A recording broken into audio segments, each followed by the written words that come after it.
your second-round pick, the skill set, and he keeps moving, extending the play, and then boom. Not every so-called bust really deserves that label. Some of these players quietly put together solid, dare I say, even impressive careers. Maybe they didn't become the franchise saviors fans were promised, but they stuck around, made plays, and even racked up Pro Bowls and Super Bowl rings along the way. So today, we take a look back at 10 NFL draft busts who are actually way better than you think. Benson's looking, spinning, watch out, Benson!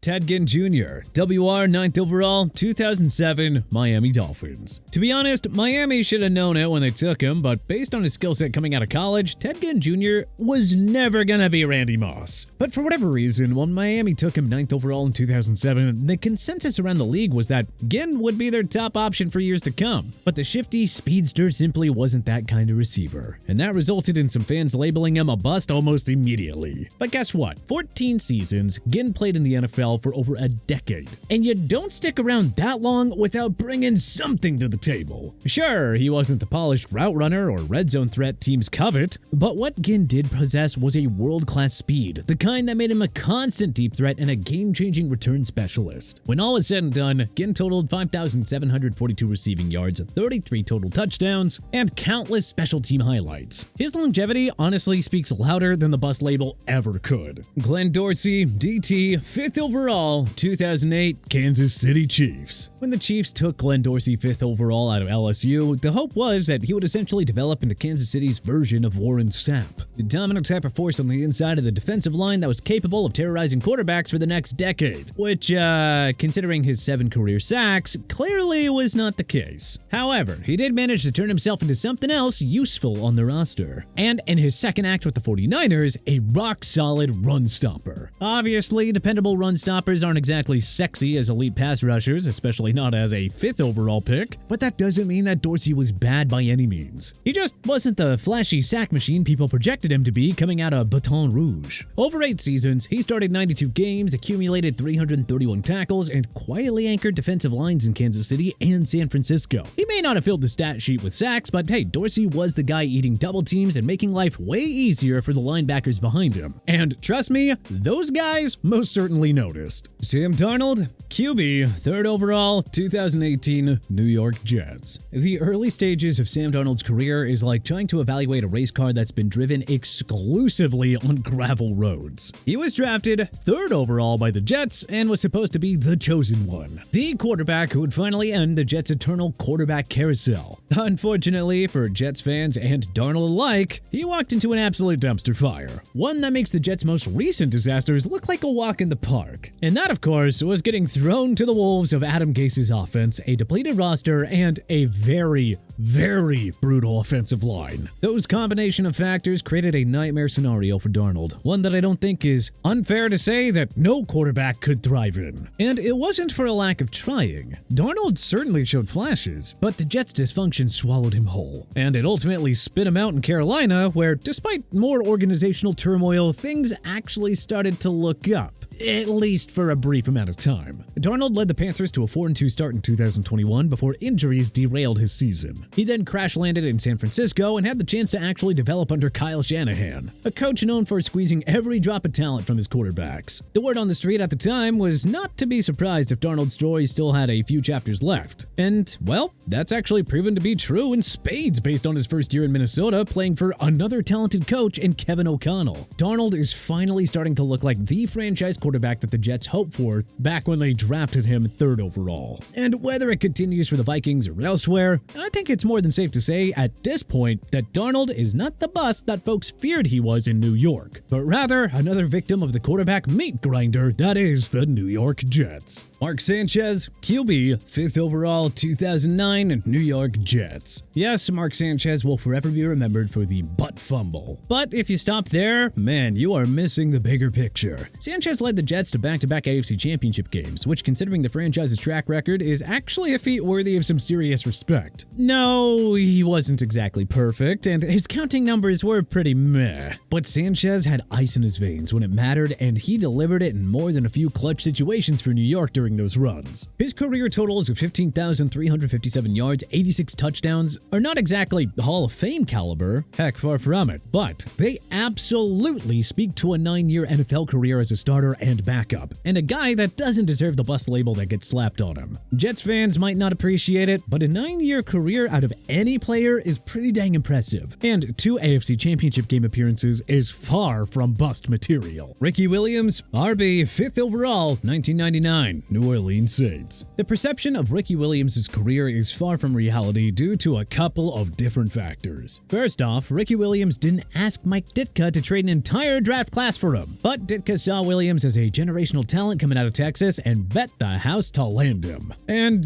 well, when you're acquired at that level of hype, the odds are already stacked against you. And if Williams was drafted today, in an era far more forgiving of certain extracurriculars, his career narrative might actually look a lot different. Instead of controversy, we'd honestly be talking about his balance, vision, and power. Despite all the noise around his career and the extended absences that resulted from it, Williams' peaks hold up against some of the best backs of his generation. Not to mention that as a running back, his career spanned from 1999 to 2011, which is pretty insane when you think about it. That's with him missing a couple of years. The real shame in it is that the time missed derailed him during his prime, when Williams wasn't just good, he was dominant. And over his career, Williams racked up 10,009 rushing yards, posted 5 1,000-yard seasons, and led the NFL with an unreal 1,853-yard campaign in 2002. For context, that rushing total in a single season would still stand among the top 20 all-time. And this is the guy that you want to call a bust. Yeah, alright, sure, okay. Chris Long, DE, 2nd overall, 2008 St. Louis Rams. The 2nd overall pick in 2008, Chris Long entered the league with expectations of being the next great franchise pass rusher, in large part because of his profile coming out of the draft and his performance in college, but also because of his insane NFL pedigree being part of the Long family. And while 54 career sacks might not scream superstar, Long's career was about more than just stats. In 11 seasons, Long became the definition of a glue guy, and he was a versatile, relentless defender who could play on the edge or shift inside when needed. Sure, his box score might not pop, but Long was consistently one of the most effective run defenders in the league. And when the moment called for it, he was able to deliver on the pass rush. Exhibit A, Long's contributions during Philadelphia's 2017 Super Bowl run. Long not only provided critical depth on the Eagles' defensive line, but his veteran presence and leadership in the locker room were priceless. He even forced a game-changing fumble in the NFC Championship game, setting the tone for Philly's dominant win over Minnesota. Oh, and let's not forget, the guy has 2 Super Bowl rings, one that he earned with New England and one with Philly. Long's role in both runs wasn't just ceremonial either. He was an integral piece of those defenses. Sure, he might not have been J.J. Watt, but Chris Long was never a bust, even if all the haters want to try and call him one. Reggie Bush, RB, 2nd overall, 2006 New Orleans Saints. When Reggie Bush entered the NFL, the hype was otherworldly. After all, the 2005 Heisman winner out of USC, where they were dominating the college landscape, was supposed to revolutionize the running back position. He was part running back, part receiver, part human joystick. He was just,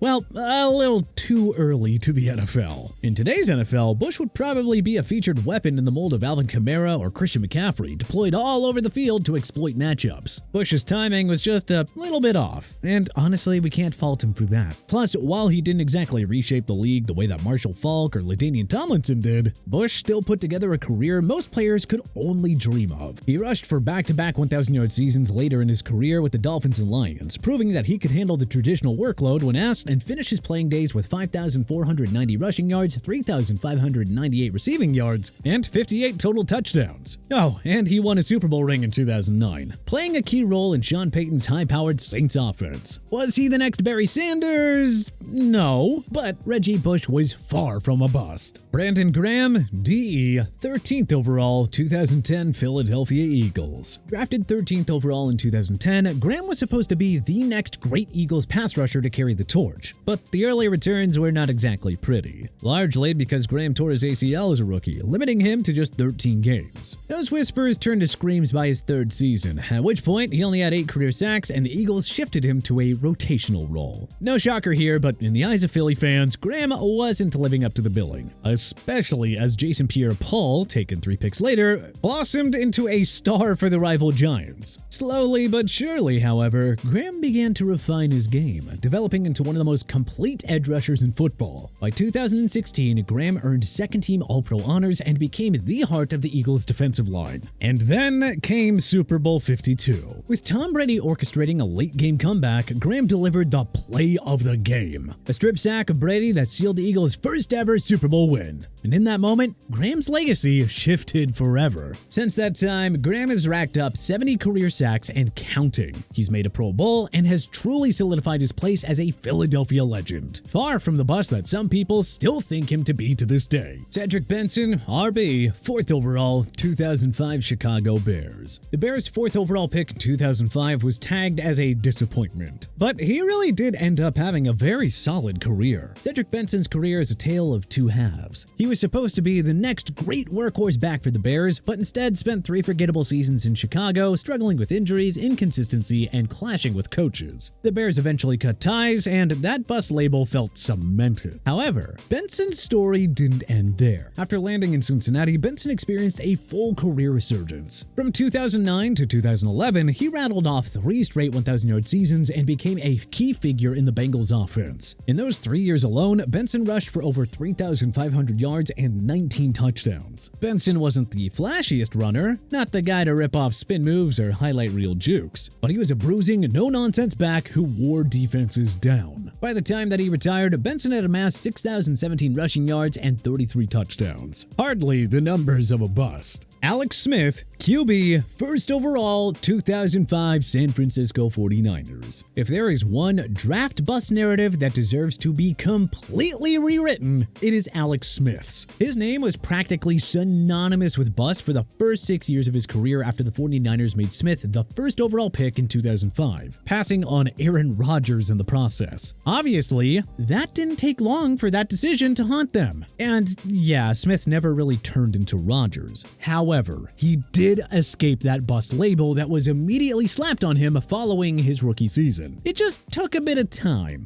and a bit more organizational stability to support him, because in his first 6 seasons, Smith had a carousel of offensive coordinators and dealt with constant injuries. The 49ers looked like a dysfunctional mess, and Smith's inconsistent play made him the face of that failure. But when Jim Harbaugh arrived in 2011, absolutely everything changed, as the coach finally unlocked Smith's potential. That is, until a concussion midseason opened the door for Colin Kaepernick, and, well, the rest is history. Instead of sulking, however, Smith took his talents to Kansas City, where he thrived under Andy Reid. Over 5 seasons with the Chiefs, Smith threw for 17,000 yards, 102 touchdowns, and led the team to 4 playoff appearances, until he was unseated yet again by an uber-talented young gun by the name of Patrick Mahomes. Sure, he won't be a Hall of Famer, but Smith was a good quarterback, a hell of a professional, and far from a bust. But hey, which NFL draft bust do you think is better than most people think? Who do you think we got right here? Who do you think we got wrong? Let us know in the comment section below.